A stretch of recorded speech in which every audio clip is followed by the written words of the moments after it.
This is the Mental Mettle Podcast, and I am your host, Coach Thomann. I'm a former athlete, teacher, coach, and athletic director that switched careers after surviving cancer and a stroke in the fall of 2020. But I'm also a dad of a son and a daughter that were successful high school athletes that went on to college. Now I use that experience along with my ICF coaching certification when helping teams, coaches, and athletes from all over the country. Each week, I will pose a specific question that will help coaches of all types better understand mental toughness. In the Mental Mettle Podcast, coaches will learn to help their athletes overcome adversity without being the adversity they need to overcome. Mettle is a person's ability to face adversity in a spirited and resilient manner. It is a great skill to have for athletics and for life, but it is not something we are born with. If you want it, you have to forge your mettle. And if you listen to the Mental Mettle Podcast, you already know that, but not everybody else does yet. So help me out by ordering and wearing some sweet The Mental Mettle Podcast gear. We've got short sleeve tees, long sleeve tees, and some super comfortable hoodies. Order online today and you can have your gear in no time. But the best part is that every order helps support the show and helps me spread the message that mental toughness is a trait that can and should be built. So find the link in the show notes, order your gear, and start showing that you know how to forge your mettle. And welcome back to the Mental Mettle Podcast. Once again, I'm your host, Coach Thomann, and I'm here with my guest today, Ryland Holt. We could say a lot of things about where Ryland's from or where he's at now or whatever, but I know Ryland definitely from his days at GCMS, which is Gibson City, Melvin Sibley, which if you've listened to this podcast, I've had Coach Tompkins on there, and that's how I got to know Ryland. I'm going to be honest, Ryland, I don't think you and I have crossed paths. I don't know if I've ever been coaching at a game that I don't know if I ever coached against you when I was in any capacity. I know that we might have missed each other. I think that I think maybe my son was a freshman when you were a senior. I think that's right. Yeah. He wasn't getting many minutes on that squad at that moment. That was but we had some battles, those teams. Oh, yeah. So you and I have crossed paths a little bit. And so I've been following your career. But you had a great, let's start there.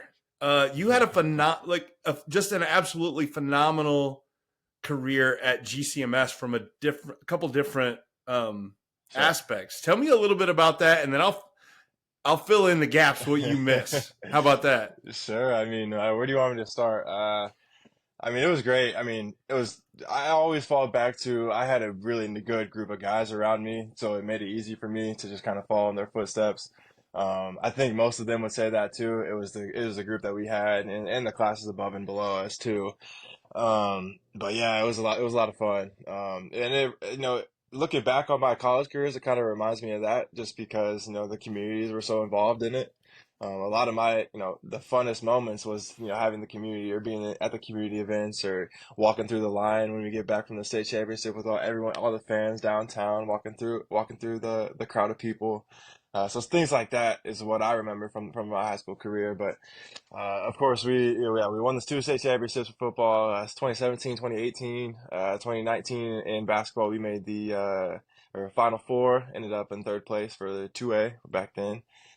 And then track, after 2 years, I did track my junior and senior year. We ended up placing, I think, third and seventh in a couple of relays my senior year. So, yeah, it was a fun senior year for sure, but definitely a fun career in Gibson for sure.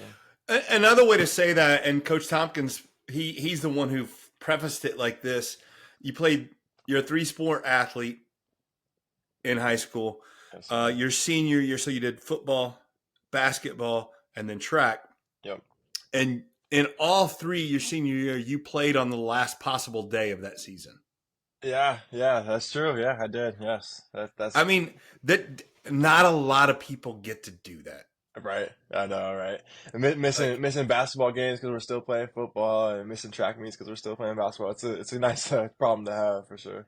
Oh, absolutely. And I've had a lot of conversations on this podcast with different people about playing different sports and doing stuff like this. I just don't skipping, like not playing a sport because you want to do it for another is, I just don't think it pays off, because I think that, like you said, you were able to do, like, you got a late start with basketball because of football. You still got third in state. You got a late start in track because you were getting, third in state there, and you still made the state meet, right? It's not that much of a hindrance. Yeah, that's funny you say that, because I actually did my sophomore year. I didn't play football because I wanted to focus on basketball. Yeah. So, so there was a little bit of strife around that, around town. Everybody wanted me to keep playing, but I did do that, and and you can say one way or the other if it helps me or it didn't, but it definitely helped me to come back to football. My junior senior year for sure. Yeah, I think where it helps is, and we're not talking about injuries. You can obviously say, oh, I played football and I got hurt, and that's, you know what, but I think that competition is competition. And if you're competing, you're improving. I would agree. Yeah. So and we haven't even said yet, but you went on to college for basketball. That was your number one, right? Yes, sir. Absolutely. Yeah. From the start. From the start, that was basketball was what you were about. Oh yeah, for sure. Yeah. I know that you had several offers coming out of high school, correct? Yeah, I think I got up to like 20 maybe. I don't know, quite a bit, yeah. Yeah. How did you, this is so a lot of kids see that if you get offers, you get offers. And how did what's interesting that I picked up that you said, I ended up in good situations. Well, how did you find that good situation? Sure. Yeah, it's hard, and especially like nowadays with the money that's involved now, it's a completely different animal. But when I was getting recruited, I had some amazing coaches that just came to the Minnesota State was it was Pat Garvin was the assistant who I ended up committing to. He's actually now the head coach at Bethany Lutheran. So he came to a football game to start. While recruiting me for basketball, came to a football game, and then came to, I think, just a regular season game, and ended up coming to our sectional and state games. So if he's driving 8 hours just to come see me play at in Gibson City, Illinois, that stands out. Stuff like that stands out, and then just the relationships that you build with the coaches. That's kind of what you have to base it on, because you really only get 1, maybe 2 days on campus before you make a decision. So you really have to put your trust into the coaches and the people that you meet. Yeah, and you stayed at Minnesota State for 3 years there, right? 3 years, yes, sir. And that was from what you're saying, that was a good experience. You really happy with that? Oh yeah. No, it was great to get there. Definitely, I needed that to expand my horizon a little bit. Get out of my comfort zone. I had a great freshman year, and then hit some adversity, and was able to battle through that, and ended up having the year that I had this past year at WT. But great situations. I wouldn't have changed any of my decisions at all. So. All right. Well, you're going to bring up a year with adversity. That's the story. That's the story I want to hear, right? That's the whole point of the podcast. So, so when we talk about having mental toughness does not happen in a vacuum, right? Yeah. You can't just say I'm mentally tough. It's how and you said this, it's your definition of mental toughness was succeeding through adversity. So when you're talking about that adversity, you're talking about succeeding through that. I want to hear that story, right? Yes, sir. Absolutely. Well, so I, great freshman year, I was named freshman. I don't know if I mentioned that one to you. I was named freshman of the year in my conference for our basketball league. So coming out of freshman year, we hit COVID. So at the end of my freshman year, we were actually done with our season. We were a week before they started shut everything down. So when we ended our season. Yeah. But yeah, so COVID hits freshman year. You're home.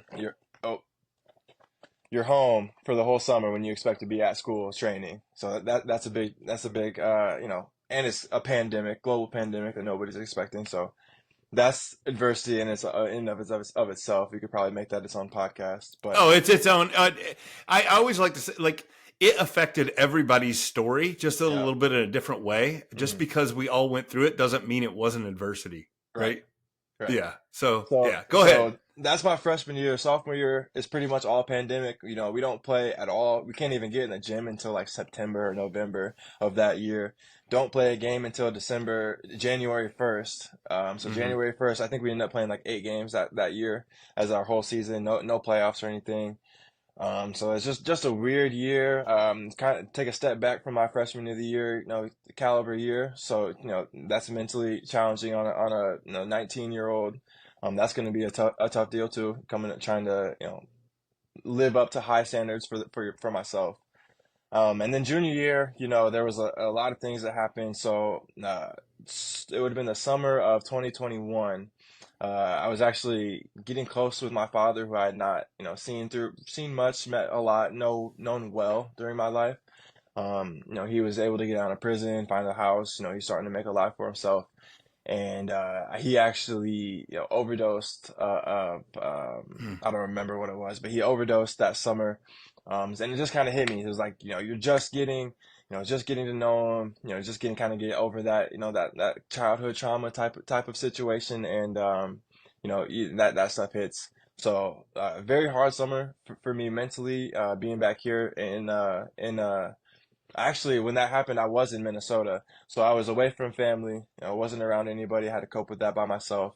And in Division Two, the team doesn't have to be Yeah, in town. So I was pretty much the only one in town. So living by myself, living. because of course you were Yep, right. right, Right. yep. I mean, yeah. I'm just like That's that's how the it kind. works. Yeah, it's the kind of work. I get it. Yep, yep. So moving on from that, and then it's just you're trying to have a bounce back year from that sophomore slump is what you call it. This is you're trying to have a bounce back year your junior year. Didn't work out that way, whether it's the way I was performing. Coach ended up taking me out of the lineup. My minutes slowly started to recede. That's the adversity that hit, and then Christmas of 2021, on Christmas Day, I had a seizure over at night. So I woke up middle of the night, had a seizure, didn't know what happened, didn't remember at all until they were waking me up in the ambulance. So you go through that, you go through this test and that test for 3-4 weeks, and you still no answer, still at home in Gibson City, away from my team, still fighting to get back to that freshman of the year caliber. All that stuff's weighing on my mind. And I'm in a hospital, trying to get answers, and answers that never came either. So, Yeah. um, I feel your pain on that. That uh, that that ride to the ambulance and not knowing what's going on is it's mhm. stuff traumatic, man. You're Oh just yeah, like, yeah, yeah, yep. yeah. And then you I feel you, man. and then you just run through your head. It's like, did I do this? Did I do this? Am I doing Yeah, this wrong? Am I doing this wrong? So yeah, then you end up not getting any answers. So I was home for probably about 6 weeks, like a month and a half. So up until about the middle of January is when I moved back up to Minnesota, just to start rehab. We were trying to move up to Mayo Clinic up there to get the rest of the answers, so I could be right. around the team and try and get answers. So fighting through that, you have the trainers kind of telling you, oh, you might be able to play at the end of the year. You might be able to do that. So trying to get back in shape, trying to do this and that. Whole time this is going on, I'm trying to graduate that third year because I went into college with extra credits. So I'm trying to graduate that third year. So I'm this is glad you brought that up because I was gonna. If you didn't, I was gonna say the fact that all that you're talking about, all these things happened. You still you got your bachelor's degree in 3 years. Yeah, yeah. So there's an asterisk next to That it. I look, did. time out. That's not a small thing, Ryland. Especially when you're playing a sport and you're facing some adversity and have this trauma and stuff like this. That to me, that's an amazing feat that you accomplished, Sure, right? And absolutely. Yeah, it really is, and I yeah. hope you recognize that. Oh Yeah, yeah, absolutely. No, I do. And being the first one in my family to do it it meant a lot to me, and it was a goal. That's why I did do it in three. It was a goal of mine. So, but no, I did have some. I had like 28 credits, so like a year full of college credits done through high school, just because we yeah, had but you college didn't classes have to at my do high school. that. But That I mean, that just right. keeps going back to yeah, yeah, yeah. Right. So yeah, but no, it was great. It was great. And then so yeah, you go through all that, and then you get to the end of the year. You don't. don't play. You end up don't playing, not playing again. So Mm. I'm graduating. I'm losing my role as a player. I just went through a pretty traumatic hospitalization, and I'm stuck. Do I come back for my fourth year, fifth year, and start my master's at the same school, or do I move closer to home and not play basketball? Or do I try to find one more school and try to give it one more Yeah. chance, give it one more go? So it was a crazy stretch, probably about a year. It was a lot going on, and I think making that decision to leave was very hard, but it was definitely the best choice because That's a time that's a spot where things like that are happening to you. I find that a lot of athletes struggle with when your identity is questioned, oh yeah, right? yep, Like that's all I've known is being this athlete, and then I'm not playing, I'm yeah. not doing this, and what I don't know what to do, Well, then at the same time, it's like, am I a quitter if I leave? Like, right? am I quitting on my commitment if I leave? I mean, Yeah, it's a lot to think about. it is, and especially if you're a loyal guy, and Hmm. it's a lot. It's the transfers and the decisions and stuff like that, and just how your identity factors in, and all these things, and what's best for you is yeah.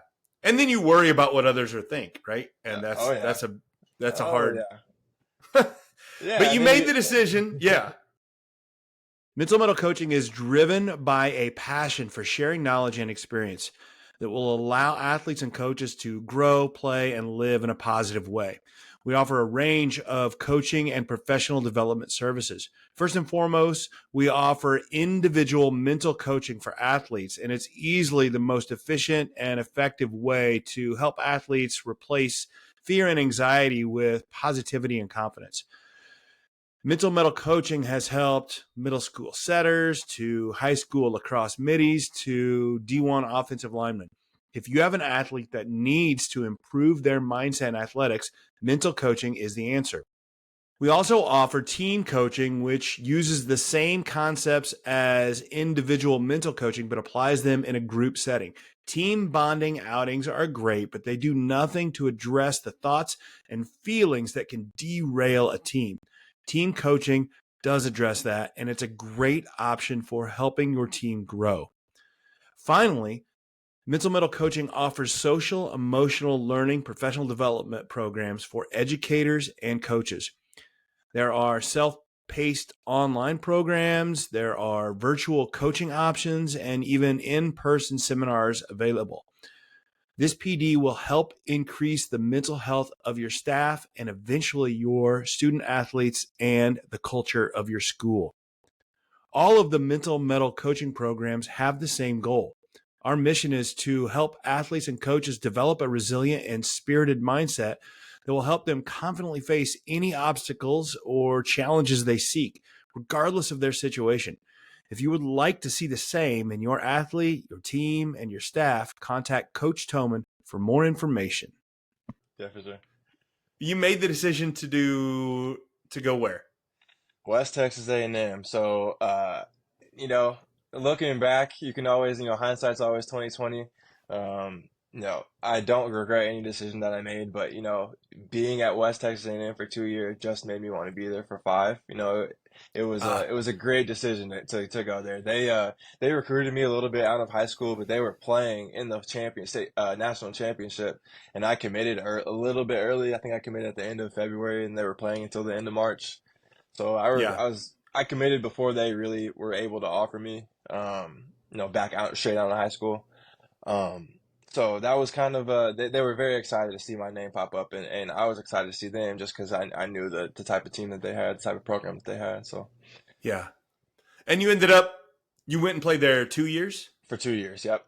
2 years. And did really well there, right? Very well, yep. So the first year, I didn't start for any of them, but I never worried about that stuff. We made it to the Sweet 16 of our national tournament. So the year I think that was the sixth year. I think that one was the fifth year in a row that we won. Oh no, that would have been the sixth year in a row that we won conference outright for the league. And then I think it would have been the fourth year in a row that we made the regional tournament. So And then I think this year, my second year there, started every game. I think we played 36 games. I think we were 33-3. Yeah. Or no, I don't remember exactly, but started the whole year. Had a pretty good year throughout the year. Was named Defensive Player of the Year. First team all conference for all region and all that. Um, and then to get to the final, to the Elite Eight of the national championship and see my old school lined up Yeah. across me, it was a really fun senior year. That was just, I mean, I was following that and I'm like, that's just surreal, right? Uh, Like talking yeah. about things coming full circle. Oh yeah. And you played him in which game? The Final Four. The Final Four. That's what yeah, it was in the final. You're playing them in the final four. Uh, just, yeah, it has to be an extremely emotional game for you. Oh yeah, oh yeah. No, I mean you don't see them, you don't see them at all because it's like, oh, they're the enemy now. So you're staying in the same hotel. They have all his teams stay at the same hotel down in Evansville. So you don't see him. You're Hmm. kind of avoiding eye contact when you walk past him in the hallway. At the same time, those are my best friends. I stayed with most of them that were on the team this year. And I was roommates with them, so it was a lot of fun. And then getting on the court, you see them, you dap each other up, get say your hellos and all that, and then you go do battle. And it was a fun game. I could say this and that. I could probably talk about it all night, honestly, but Yeah, it was a crazy moment, and it's so happy for them to have won it. I wouldn't have wanted to lose to anybody else. So, no, it was a yeah. They went on to surreal. win. They went on to win the whole championship, right? Yes, sir, on Yeah, the buzzer beater. Yeah. yeah, yeah, yeah. I was following it. It's like, I mean, and I think that just I'm glad talking to you that you don't do that and be like, I wish I'd have stayed, right? Oh yeah. But Oh you're yeah. actually, which isn't, it's not what the vibe I'm getting from you. The vibe I'm from you is like, I really enjoyed my time at West Texas I A&M. did. I did. I needed it too. You can say, you look at your trajectory, and I was not going where I wanted to go at Minnesota State. So you make a change and you adjust, and I wouldn't have changed anything that I've done except maybe going to West Texas for 5 years instead of two. Yeah. So no, it was great for me. I was not, leaving Minnesota State. I definitely wasn't expecting to have the senior year that I did this year. And I don't think I would have had that at Minnesota State, even with all the success they had. There's so many things that influence our lives and it's impossible to know Right. Hmm. I think that I don't think we know what's good for us and what's bad for us Right. sometimes, right? Hmm. Like I think that you don't maybe have the year you did this past year without having the rough junior year that you have at Minnesota State, Right. right? I would Like agree with that. that affects you. At Yep. the time it's awful, you hate it, but it is what affects you and drives you forward. Yep. It's such a and it's such a hard mindset for people, but you have to understand that these things happen to you and you have to be able to take these things that happen to you and turn them into something for Right. you. And Hmm. I don't know what other option we have for life, Yeah. really. Yeah. It's that boiling point. Are you gonna? I think in high school it was Coach Tompkins might have brought that up, but it was I think a potato or an egg. I think a potato gets Yeah. soft. I think a potato gets soft, and an Yeah. egg Yeah. gets hard boiled. Are you Yeah. gonna? Like Are you, you gonna under pressure? Are you gonna wilt and go away, be weak, or are you gonna change it into something better? yeah. And I think it's the mindsets are so important because it changes the way we see situations and how Yep. we react. And Hmm. I knew that was some of the stuff that had happened to you and what you're doing. And Hmm. that's why I wanted to talk to you. But I want to go back a little bit, right? Sure. Um, in talking to Coach Tompkins, and you mentioned it in some of what happened to you when you were young, like you weren't necessarily on a track that could have ended where you are Uh-huh. today. Oh yeah, yeah. No, yeah, it's crazy. Looking back, you could probably take me at any grade and say probably wasn't gonna be where I'm at right now. Just from my head, you're thinking I don't know if I don't know if I'll get there. I got good goals, but I don't know if I'll get there. But yeah, it's a crazy thing. So yeah, so when I was six, first grade, mom passes away suddenly in an accident. I was living with my grandparents at the time, so it was a somewhat, I know, obviously relative, but somewhat easy transition. And then yeah, I just don't think there's anything easy about yeah, that. no, But absolutely I mean, not, it could have. absolutely not. You're right. It could have been worse. Right, Right? absolutely. Yeah. Yeah. So could have moved like across country or something, but Yeah. yeah, I mean, and then you just go through, what it's like living without either parent and getting raised by grandparents. So it's a hard thing to put words to. For me, it's kind of just like how my life went, so I don't have this way or that way kind of type of opinion, but yeah, it definitely puts you in the right mindset to be being around that older generation puts you in a mindset to see things and learn things through them instead of learning through your own mistakes. So I think things work out. It they work out if you allow them to, right? I For sure. think that yeah. Um, but I think that another thing that Coach Tompkins had mentioned, like when you were talking about it each grade, right? Hmm. You weren't you weren't by the time that you were a senior at GCMS, you were the man. You were the stud, right? Sure. Right? Well, Something, you something, were, right? Let's something like be that. Yeah. honest. Oh yeah. Yeah, Sure. you were. I know you guys had people around you, but you were the one you were probably the only one getting recruited for basketball, right? Yeah. Well, yeah. Yeah. For sure. Yeah. That's my point, right? Yeah. That wasn't the case when you were what? Sixth, seventh, eighth grade, was it?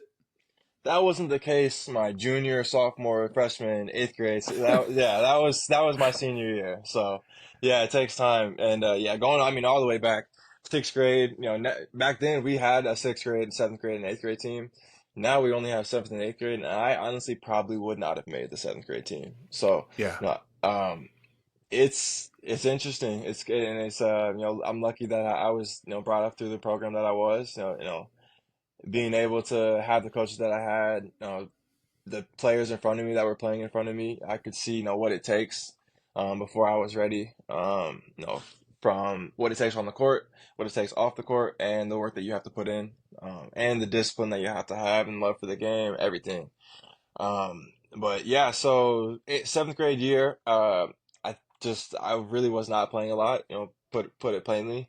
I think I was probably seventh or eighth man playing behind a kid, a sixth grader, a kid that was a year younger than me. So That's humbling. That's unbelievably humbling, right? right, is it? Isn't it? So yeah. Yeah. So I don't have any athletes in my family. My grandparents, they're not gonna train me or anything. Right.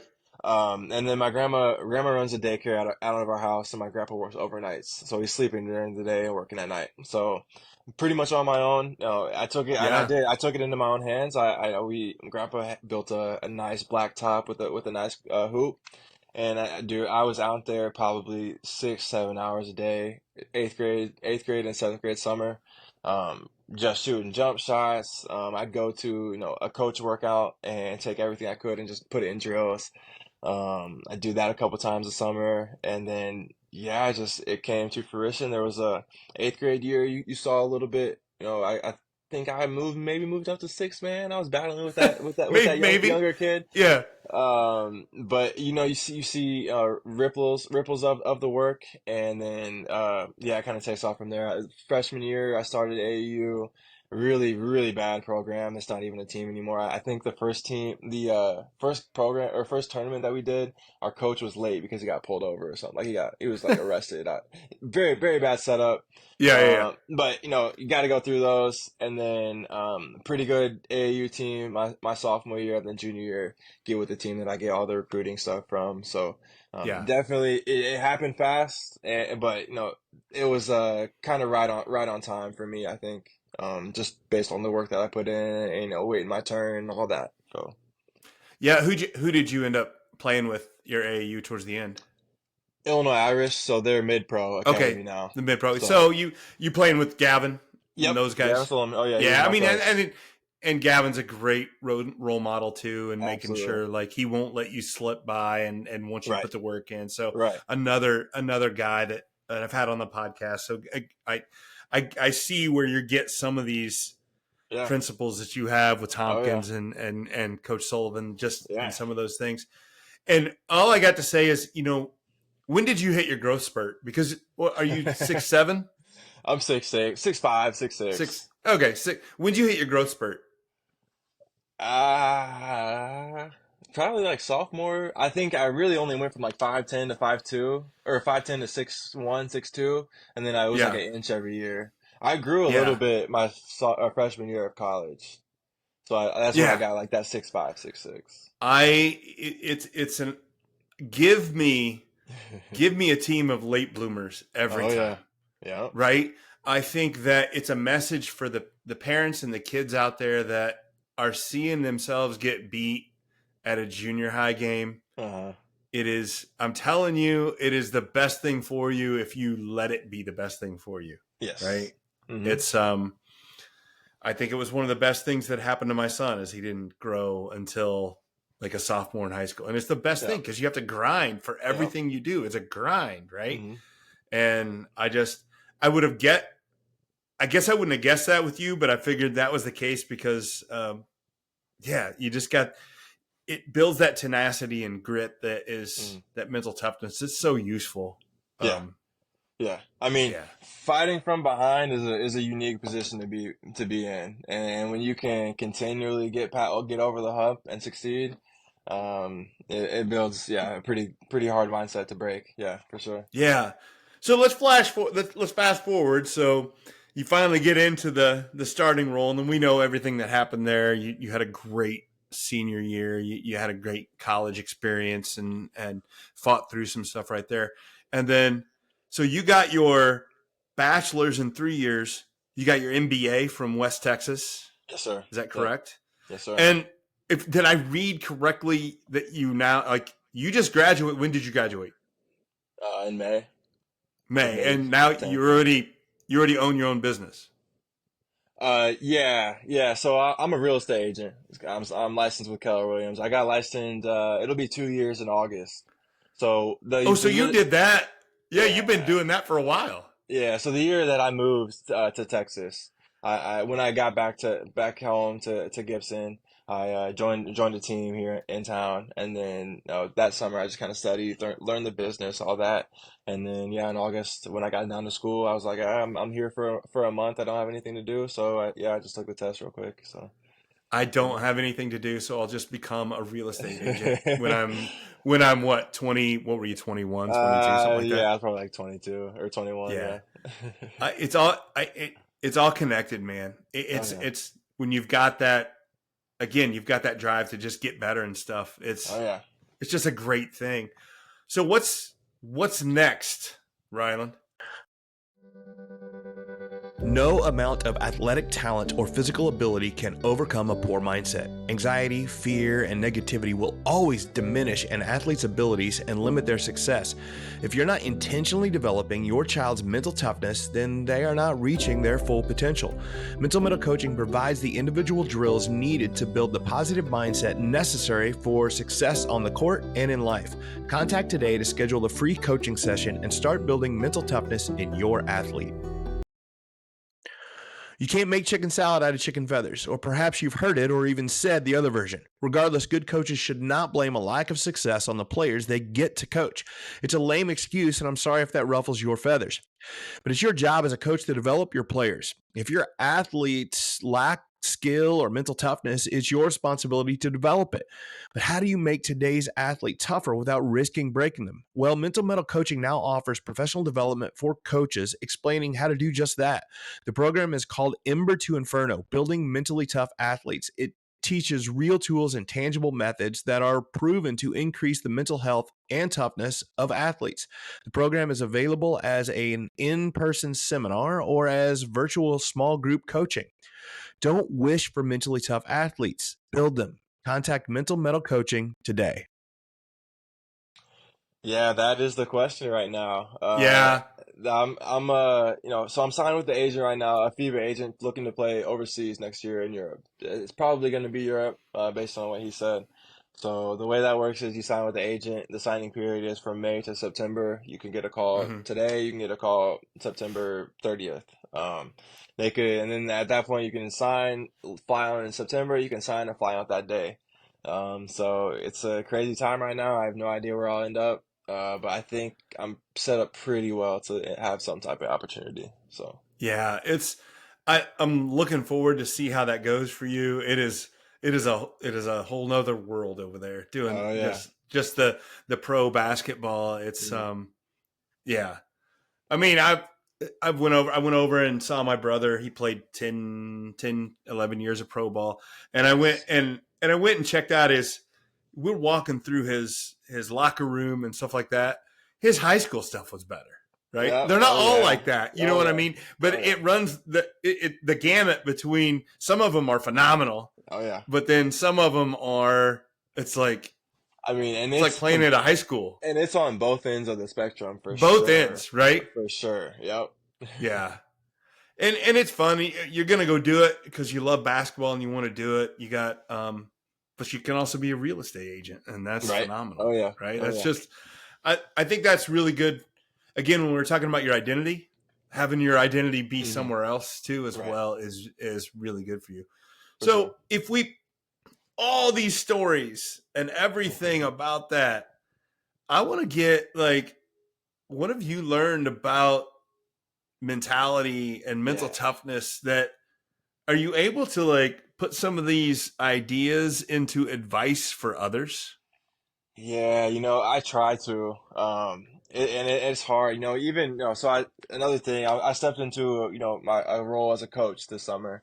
So, starting to trying to find words to pass on to the younger guys, it's hard because it's like anything that I say, they're gonna latch onto and hold on Oh yeah. forever. So, Oh, there's a lot of responsibility with coaching, right? oh And yeah, and not it's just you like you're so worried that everything you say is oh, man, I don't want to mess something up, yeah, right? right. Oh yeah. Yeah. Yeah. So just finding the right words, for me, it's a lot of basketball stuff. So you're finding how to teach it, so they get it.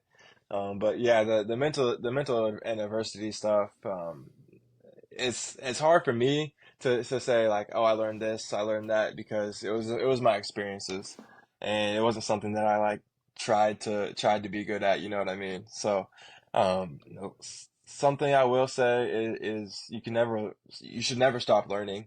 And for me, I did that through books. So I read all types of books, self-help books, business books, all the famous fiction stuff. Mm-hmm. So that stuff I think helped me out the most. Getting the mindset that I have. And that's probably something not a lot of people expect from me, is to be a reader. But that is why I am where I am right now. It's because of the books that It I've does read. not surprise me at all the conversation we're having and things about that. Like you strike readers are my favorite people.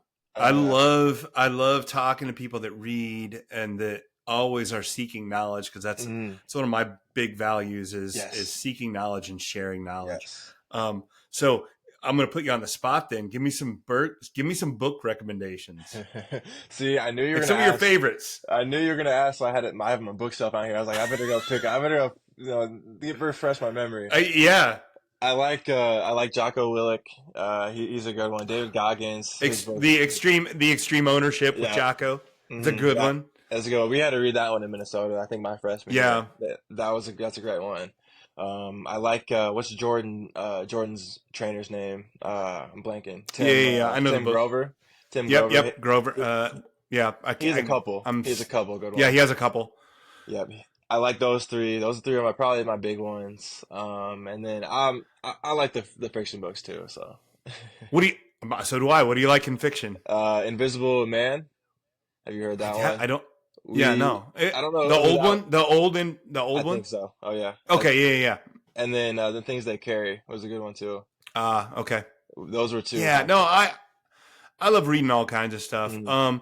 I heard you say the Goggins one, Yeah. which is Can't hurt I me. like the book. There's things as I start to work on positive psychology. Like the dude is not a good example of positive psychology, No. right? Uh-uh. And so the like it's a really interesting read to see all the That's things he funny. can do. The way he talks to himself and the way he handles himself, I would never suggest to somebody No. because most people can't handle it. But it's fun to listen to. Yeah. It's fun to Oh read, yeah. right? Yep. So Yeah. No, I no, was that's just awesome. Yeah. I just did a Keller Williams class last week, and it was it's called the Freed Creed. So it's your creed, like your values, like your something you can Yeah. read in the mirror to yourself every day, and it's like those are my values, that is me.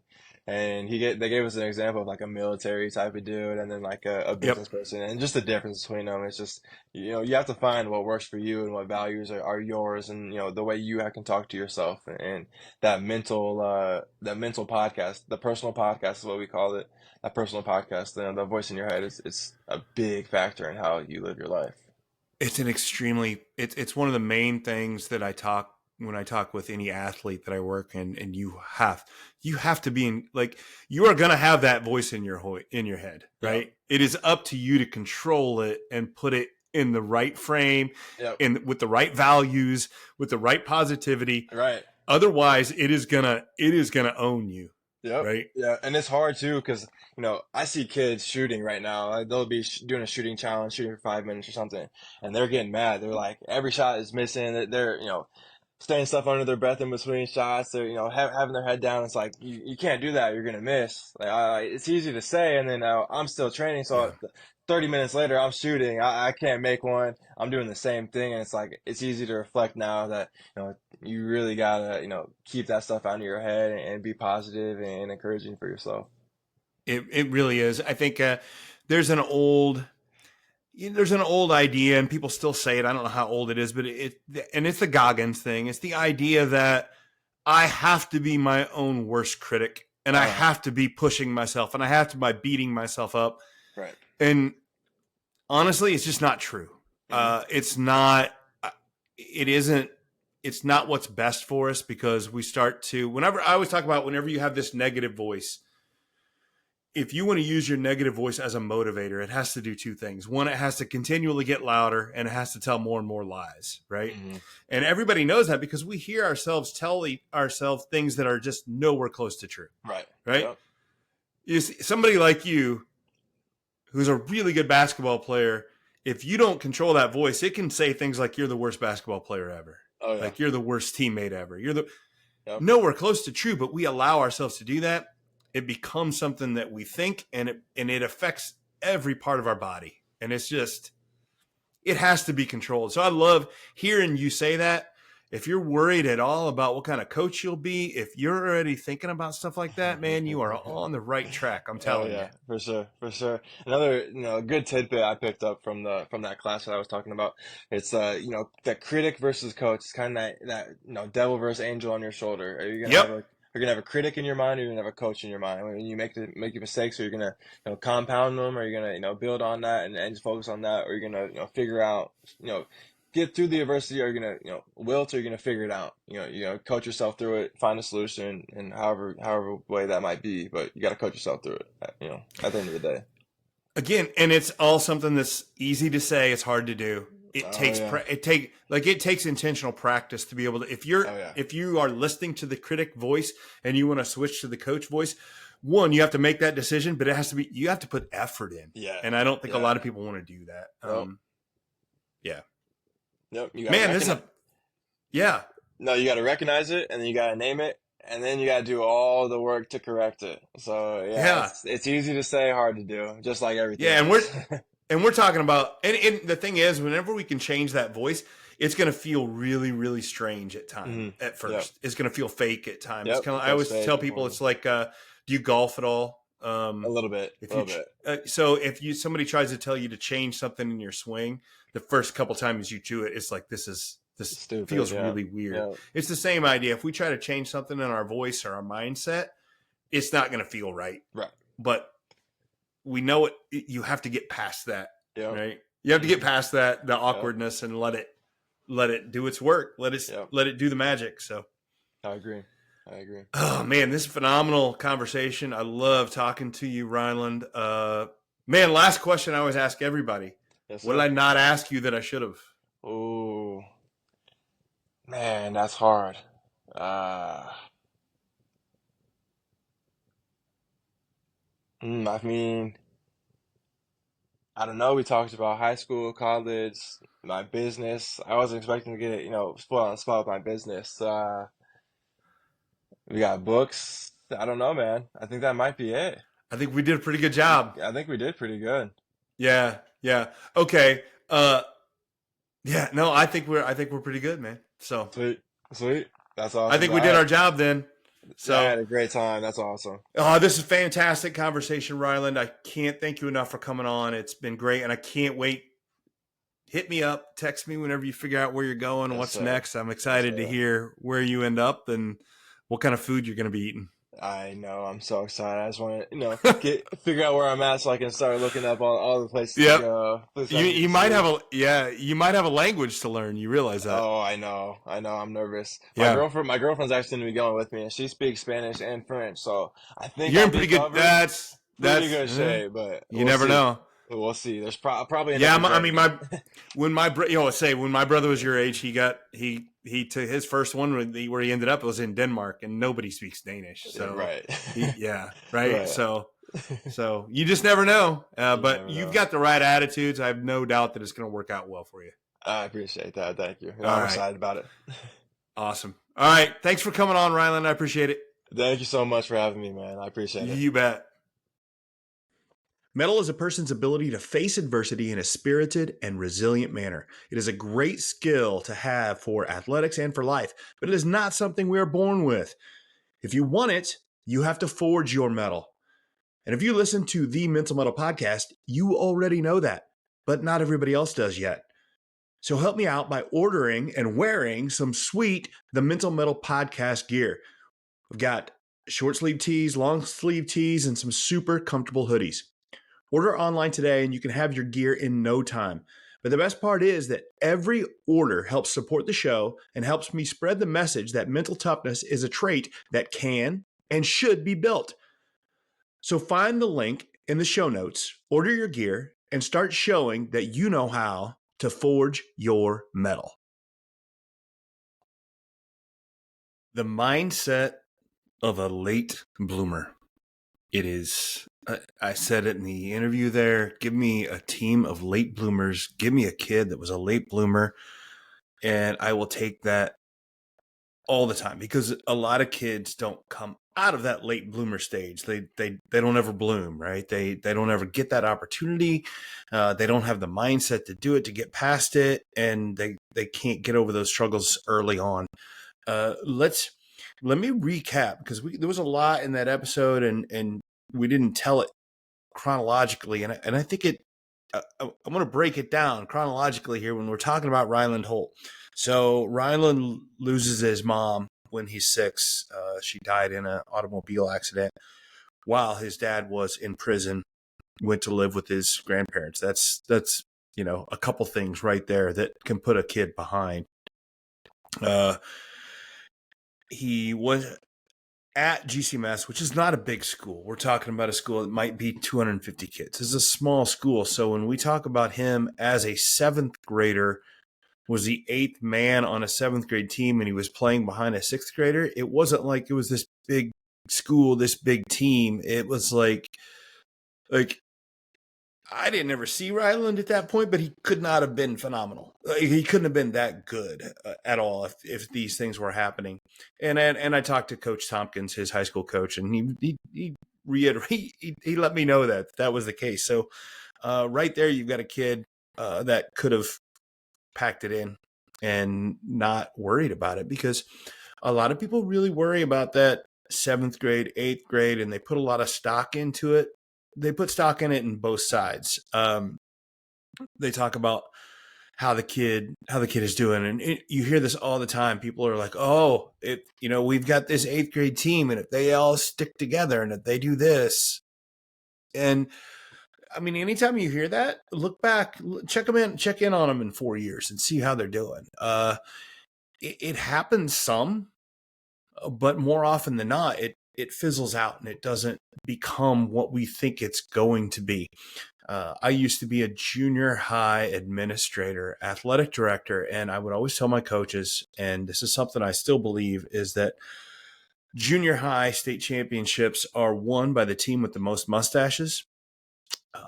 Testosterone wins, right? Kids that grow early, and mostly I'm talking about for boys, but with girls too. Whoever grows and develops early has a distinct advantage at a young age. Distinct. It's a huge advantage. And we tend to think that that's going to be the be all end all. And it's not. It's especially if it's easy for a kid. If it's kid grows early and things are easy for him or her, it becomes harder down the road whenever everybody catches up. But the late bloomer that has the right mindset, and that's a key there, that has the right mindset and says, hey, I'm going to keep working even though I'm not getting play time. I'm getting beat a lot. My team isn't winning, but I want to keep developing. They start overcoming obstacles and they have that great mindset. And that's what happened with Ryland. And he didn't grow early. So he, you are behind the eight ball when you don't grow early, but it's a good place to be if you have the right mindset, because not every kid survives that. But that's what happened to Ryland. He started to grow a little bit, develop, and he mentioned that he ended up having a lot of offers out of high school, but that wasn't the case early on. He wasn't one of these big, 5-star recruits or anything coming in his freshman, sophomore year. That wasn't the case. He was starting to play a little bit more, but it wasn't until he started to be a junior, senior that he started to get attention and really start to get better. He grows a little bit, but also he has that work ethic of a kid that is smaller, that needs to grind for everything. And he has a high school career he's a 3-sport athlete, which we can talk about that all day, the 3-sport athlete. But by his senior year, he plays on the last possible day in all 3 sports. So he wins a couple state championships at GCMS, which is a phenomenal football school. He plays and wins third place trophy on the last day in basketball his senior year.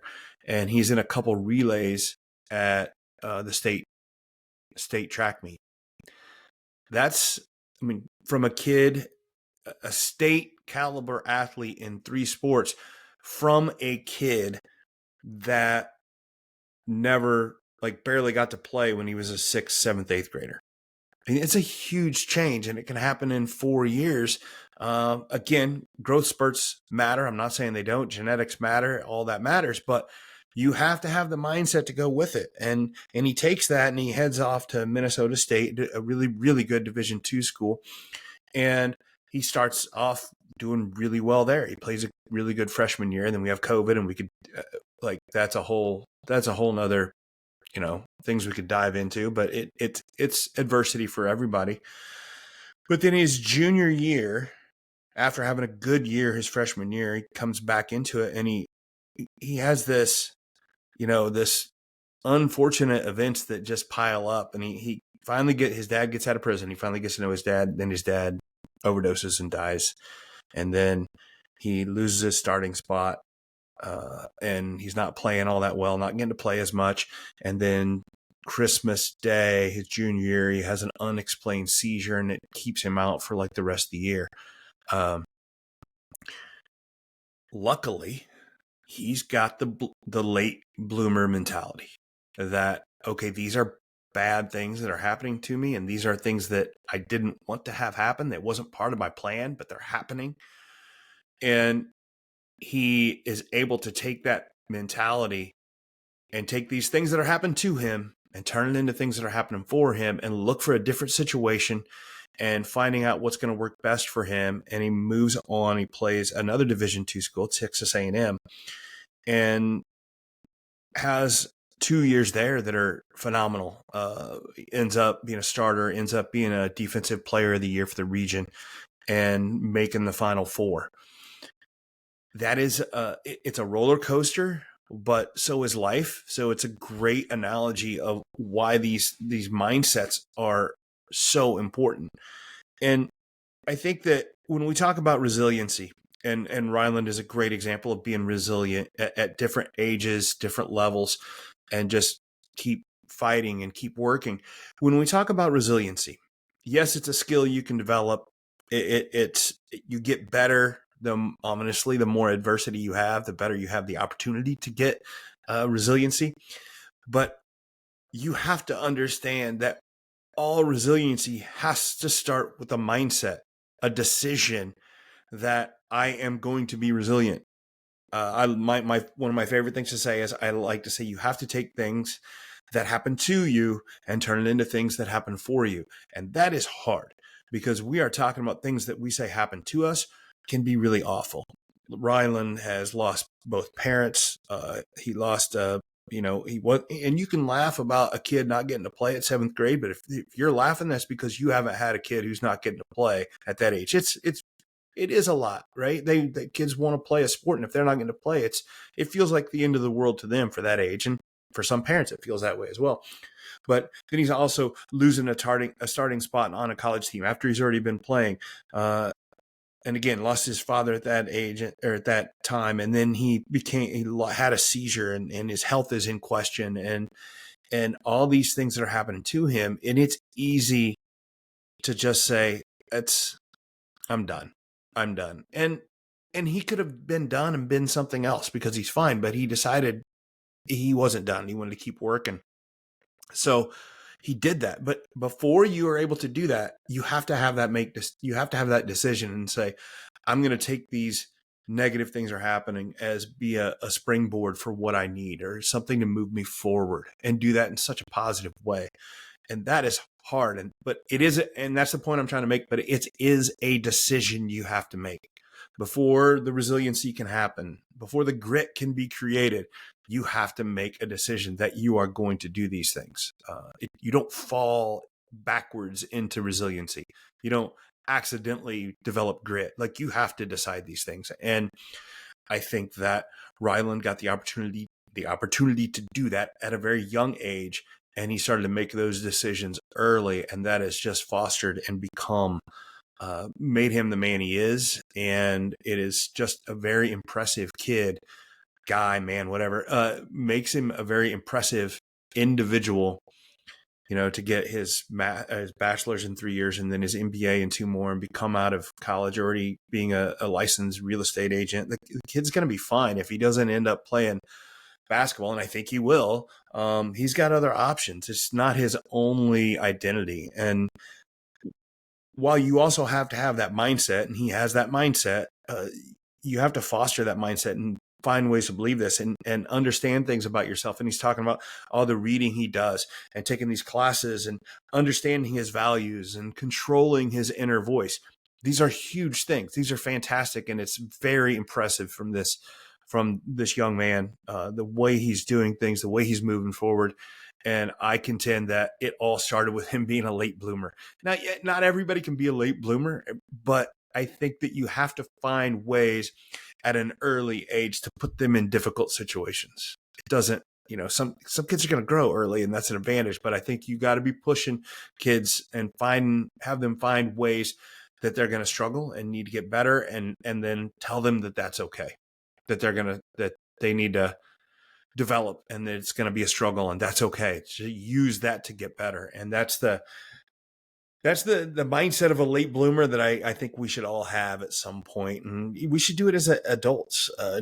Pick up something that's hard that you've never done before. You're going to feel like a late bloomer, and it's frustrating to pick up. And it could be an athletic endeavor. It could be academic one. You could try to learn a language. You could try to, you guys hear me talk about jujitsu at all, like jumping in these things you're not good at are really, really good for you as long as you have the right mindset. Really enjoyed that interview. Hopefully you did too. I keep putting it out there. If you know men, women, athletes, coaches that have situations and stories like this that are just great examples, please send them my way. Shoot me an email and say, hey, you should have this person on the podcast, and I'd love to hear from them. So as always, thank you for listening. Thank you for sharing. Thank you for commenting. Shoot me some emails. Let me know what you think. Comment on the videos. I'd love to hear what people think. And I can't thank you enough for being and listening to the Mettle podcast. So I am your host, Coach Matt Thomann, and always remember, forge your mettle.